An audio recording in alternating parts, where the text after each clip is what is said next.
জানিয়ে দিব এই মুহূর্তে আমাদের হাতে এসেছে গুরুত্বপূর্ণ আপডেট আন্তর্জাতিক সংবাদের শিরোনাম। শুরুতেই থাকছে যুক্তরাষ্ট্র ও রাশিয়ার সম্পর্ক ধ্বংস হবে পুতিনের হুঁশিয়ারি। এবারে জানিয়ে দিব শিকাগোতে সেনা মোতায়েনের ঘোষণা দিলেন ডোনাল্ড ট্রাম্প।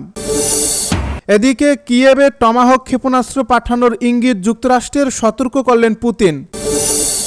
সবশেষে জানিয়ে দিব হামাস যখন নিশ্চিত করবে তখনই যুদ্ধবিরতি কার্যকর হবে বলছে ডোনাল্ড ট্রাম্প। এতক্ষণ শুনছিলেন হাতে থাকা আপডেট সংবাদের শিরোনাম, এবারে বিস্তারিত। তবে তার আগে অনুরোধ রইল ভিডিওটিতে একটি লাইক এবং কমেন্ট করে জানিয়ে দিন ভিডিও সম্পর্কে আপনার মূল্যবান মতামত। আরও জানিয়ে দিন ভিডিওটি কোথা থেকে দেখছেন বা কোন জেলা থেকে দেখছেন। যুক্তরাষ্ট্র ও রাশিয়ার সম্পর্ক ধ্বংস হবে পুতিনের হুঁশিয়ারি। রাশিয়ার প্রেসিডেন্ট ভ্লাদিমির পুতিন সতর্ক করে বলেছেন, যুক্তরাষ্ট্র যদি ইউক্রেনকে টমাহক ক্রুজ মিসাইল সরবরাহ করে তবে তা মস্কো ও ওয়াশিংটনের সম্পর্ক সম্পূর্ণভাবে ধ্বংস করবে। রুশ রাষ্ট্রীয় টেলিভিশনে প্রচারিত এক সাক্ষাৎকারে পুতিন বলেন, যদি যুক্তরাষ্ট্র ইউক্রেনকে টমাহক মিসাইল দেয় তবে এটি আমাদের সম্পর্কের ধ্বংস ডেকে আনবে।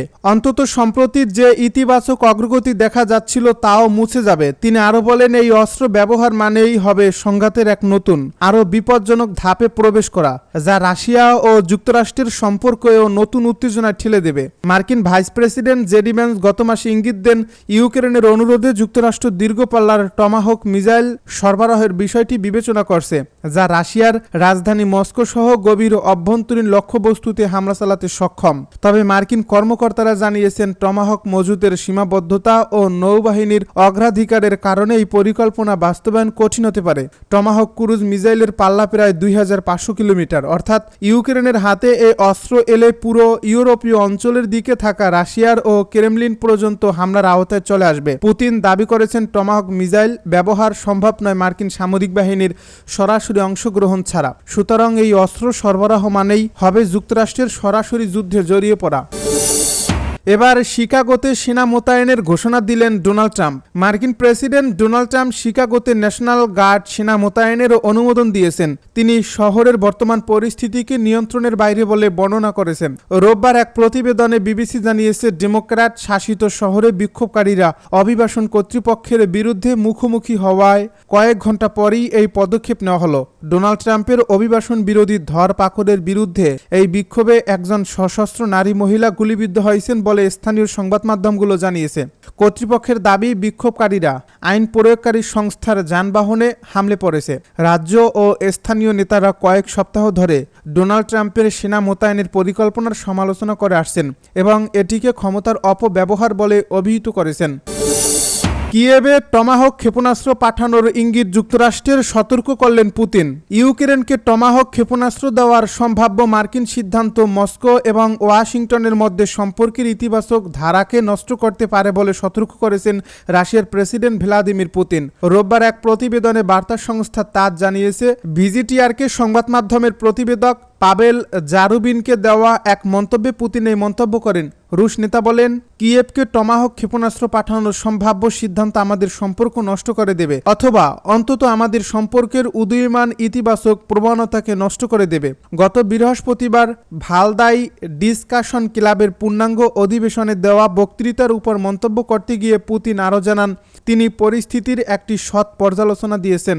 এর প্রতি মস্কো কিভাবে প্রতিক্রিয়া জানাবে তা রাশিয়ার প্রতিপক্ষদের উপর নির্ভর করে।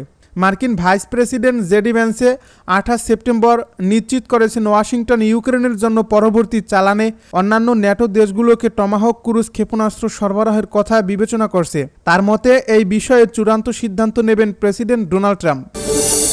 হামাস যখন নিশ্চিত করবে তখনই যুদ্ধবিরতি কার্যকর হবে, জানালো ডোনাল্ড ট্রাম্প। ফিলিস্তিনের অবরুদ্ধ গাজা থেকে ইসরায়েল প্রাথমিকভাবে সেনা প্রত্যাহারে সম্মত হয়েছে জানিয়ে মার্কিন প্রেসিডেন্ট ডোনাল্ড ট্রাম্প বলেছেন, হামাস যখন নিশ্চিত করবে তখনই যুদ্ধবিরতি কার্যকর হবে। শনিবার নিজের ট্রুথ সোশ্যালে এক পোস্টে ডোনাল্ড ট্রাম্প বলেন, আলোচনার পর ইসরায়েল প্রাথমিক প্রত্যাহারের সম্মত হয়েছে। এটি আমরা হামাসকে দেখিয়েছি এবং তাদের সঙ্গে ভাগ করেছি। তিনি আরও বলেন, হামাস যখন নিশ্চিত করবে তখনই যুদ্ধ যুদ্ধবিরতি কার্যকর হবে, জিম্মি ও বন্দি বিনিময় শুরু হবে এবং আমরা পরবর্তী পর্যায়ে সেনা প্রত্যাহারের জন্য পরিস্থিতি তৈরি করব। এটি আমাদের 3000 বছরের এই বিপর্যয়ের সমাপ্তির কাছাকাছি নিয়ে আসবে। এর আগে ডোনাল্ড ট্রাম্প হামাসকে গাজায় বন্দি মুক্তি এবং শান্তি আলোচনায় দ্রুত পদক্ষেপ নেওয়ার আহ্বান জানান। ডোনাল্ড ট্রাম্প পৃথক এই পোস্টে বলেছেন, জিম্মি মুক্তি এবং শান্তি চুক্তি সম্পন্ন করার সুযোগ দেওয়ার জন্য ইসরায়েল সাময়িকভাবে বোমা হামলা বন্ধ করেছে বলে আমি কৃতজ্ঞ। হামাসকে দ্রুত পদক্ষেপ নিতে হবে, অন্যথায় সমস্ত বাজি বন্ধ হয়ে যাবে। হামাস সমস্ত জীবিত এবং মৃত ইসরায়েলি বন্দীদের মুক্তি দিতে ও গাজার প্রশাসনকে টেকনোক্র্যাটদের সমন্বয়ে গঠিত একটি স্বাধীন ফিলিস্তিনি কর্তৃপক্ষের কাছে হস্তান্তর করার ঘোষণা দেওয়ার একদিন পর ট্রাম্পের এই মন্তব্য এলো।